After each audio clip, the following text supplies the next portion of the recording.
নমস্কার বন্ধুরা, সন্ধানে চলে এসেছে আজ নতুন আরেকটি ভিডিওর সাথে। আজ আমি যে মন্দিরের সন্ধান বা খোঁজ তোমাদের সামনে নিয়ে এসেছি, সেই মন্দিরটি হচ্ছে হিন্দু ধর্মের খাদ্য এবং পুষ্টির দেবী হিসেবে গণ্য করা হয়। তো মন্দিরটি কোথায়, কিভাবে যাব, কি তার ইতিহাস, সমস্ত কিছু জানবো এই ভিডিওর মাধ্যমে। তো তার জন্য আমার চ্যানেলটি সাবস্ক্রাইব করে দিতে হবে, আর এই ভিডিওটি সম্পূর্ণ দেখতে হবে, স্কিপ না করে। আর আমার চ্যানেলে যারা নতুন রয়েছে তারা চ্যানেলটি সাবস্ক্রাইব করে দিও। আর পুরনো বন্ধুরা, মন্দিরটি কেমন লাগছে সেটা তোমরা অবশ্যই কিন্তু কমেন্টে জানাবে। তোমাদের একটা কমেন্ট আমার জন্য অত্যন্ত মূল্যবান। আমি এখন যে মন্দিরের কথাটি তোমাদের সামনে তুলে ধরছি, সেই মন্দিরটি হলো মধ্যপ্রদেশের একটি গুরুত্বপূর্ণ শহর ইন্দোর।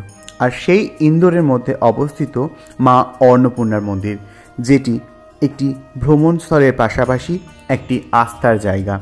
মা অন্নপূর্ণা, যিনি হচ্ছেন নিজে খাদ্য এবং পুষ্টির দেবী, তিনি দেবী পার্বতীর প্রকাশ। হিন্দু ধর্মে উপাসনা এবং অন্নপ্রদান অত্যন্ত প্রশংসনীয়। অনেক ভক্তের জায়গা হওয়ার পাশাপাশি অন্নপূর্ণা মন্দির ইন্দোরের অন্যতম পর্যটন কেন্দ্র। এটি ইন্দোর জাংশন থেকে 6 কিলোমিটার দূরে অবস্থিত। মন্দিরটি নবম শতাব্দীতে নির্মিত হয়েছিল এবং 1959 সালে মহামণ্ডলেশ্বর স্বামী প্রণবানন্দ গিরি মহারাজ দ্বারা পুনর্নির্মাণ করা হয়েছিল। মন্দিরের যে মূল প্রবেশদ্বার, সেই মূল প্রবেশদ্বারটি 4টি হাতির ওপরে দাঁড়িয়েছিল, যা 1975 সালে নির্মিত হয়েছিল। এই মন্দিরটি 2 একর জায়গা জুড়ে বিস্তৃত এবং মাদুরাইয়ের বিখ্যাত মীনাক্ষী মন্দিরের সাথে সাদৃশ্যপূর্ণ।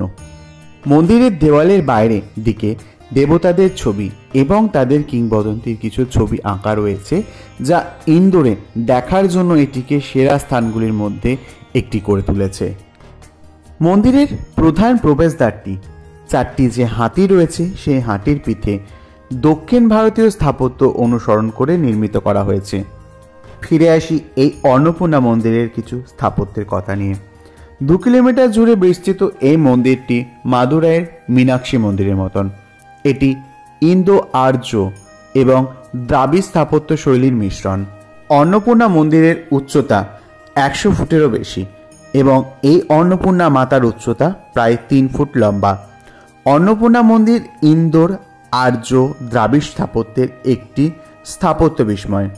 শ্রী অন্নপূর্ণা মন্দির ইন্দোরের প্রবেশদ্বারটি 4টি হাতির পিঠে দক্ষিণ ভারতের স্থাপত্য রীতি অনুসরণে নির্মিত করা হয়েছে, যা মন্দিরের ভেতরে আপনি সাদা পার্বেল থেকে খোদাই করা মা অন্নপূর্ণা, মা কালী, মা সরস্বতীর মূর্তি দেখতে পাবেন। এই অন্নপূর্ণা মন্দিরটি মাখরানা মার্বেল দিয়ে নির্মিত। রাজস্থানের কারিগর যারা মহারাষ্ট্রের ত্রম্বকেশ্বরের নাসিকে অন্নপূর্ণা মন্দির তৈরি করেছিলেন। স্তম্ভে বিভিন্ন দেবদেবীর ভাস্কর্য রয়েছে। এছাড়াও অন্নপূর্ণা মন্দিরের স্তম্ভে 64টি যোগিনী খোদাই করা আছে। মন্দিরের দেওয়াল ও স্তম্ভে বিভিন্ন ভাস্কর্য নকশা খোদাই করা হয়েছে। মন্দিরের বাইরে ভগবান শিব ও কালভৈরবের একটি মন্দির রয়েছে। মন্দিরের প্রবেশদ্বারে শ্রীকৃষ্ণ ও রাধারানীর একটি সুন্দর ভাস্কর্য রয়েছে। মন্দিরটিতে একটি গোয়ালা ঘর এবং বেদশালাও রয়েছে। এবার জেনে নেব এই অন্নপূর্ণা মন্দির আসার সবথেকে সঠিক সময় কোনটি। এই অন্নপূর্ণা মন্দির দেখার সেরা সময় হলো নবরাত্রি বা অন্নপূর্ণা জয়ন্তীর সময়। এই দুটি সময় উৎসবের ব্যাপক সমারোহ হয় এখানে, যার জন্য এখানে ব্যাপক আড়ম্বর এবং জাঁকজমক থাকে মন্দিরে, চোখে পড়ার মতন। এছাড়াও এই মন্দিরটি প্রতিদিনই খোলা থাকে। চাইলে আপনারা যখনই ঘুরতে যাবেন আপনারা এই মন্দিরে দর্শন করতেই পারেন। এই মন্দিরটি প্রতিদিন সকাল 6টায় খোলে এবং রাত্রি 11টায় বন্ধ হয়। এই মন্দিরে সকালের দৃশ্য থাকে অন্যরকম, কিন্তু রাত্রিবেলায় এই মন্দিরে আলোর সাথে সাথে এই মন্দিরের দৃশ্য কিন্তু সত্যিই সুন্দর লাগে মন্দিরটি দেখতে। এবার জেনে নেব এই মন্দিরে আমরা পৌঁছবো কীভাবে। এখানে পৌঁছানোর জন্য আপনারা 3টি পন্থা অবলম্বন করতে পারেন। 1 সড়ক পথ, 2 রেলপথ ও 3 বিমান পথ। সড়ক পথে আসতে গেলে আপনাদেরকে বাস অথবা ক্যাব পরিষেবা গ্রহণ করতে পারেন, যেটি আপনারা শহরের যে কোনো জায়গা থেকে পেয়ে যাবেন এই মন্দিরে আসার জন্য।